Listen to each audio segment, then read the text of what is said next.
বাসায় বাচ্চা থাকবে আর নানা রকম আবদার থাকবে না, তা কী করে হয়। আসসালামু আলাইকুম এভরিওয়ান, সবাই কেমন আছেন?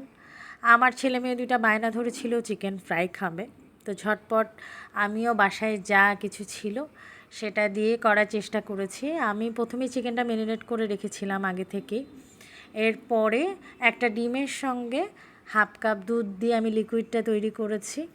আর এরপরে বাইন্ডিংয়ের জন্য 1 কাপ ময়দার সঙ্গে 2 টেবিল চামচ কর্নফ্লাওয়ার দিয়েছি এবং স্বাদ মতো লবণ, মরিচের গুঁড়া।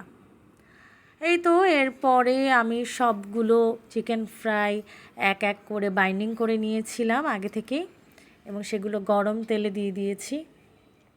অল্প আছে এগুলো আমি ভেজেছি, কারণ অনেক বেশি হাই হিট থাকলে যা হয় কি উপরের পোর্শনটা পুরোপুরি ভেজে যায় আর ভেতর একদম কাঁচা থাকে।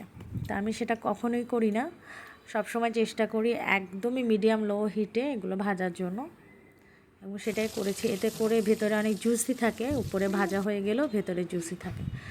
এই তো আমার চিকেন ফ্রাইগুলো রেডি।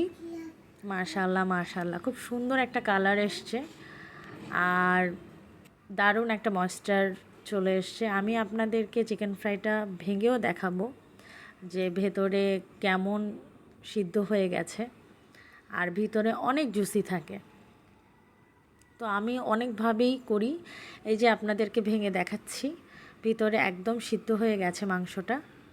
আমার মেয়ে হাতে নিয়ে ফেলেছে এবং সে নিজে নিজেই খাবে আলহামদুলিল্লাহ। সে আসলে নিজে নিজে খেতেই বেশি কমফোর্ট ফিল করে এবং আমিও কখনো জোর করি না, ওকে যে কোনো খাবার নিজে দিই, আবার আমি নিজেও খাইয়ে দিই ওকে, বাট ও প্রেফার করে নিজে হাতে খেতে।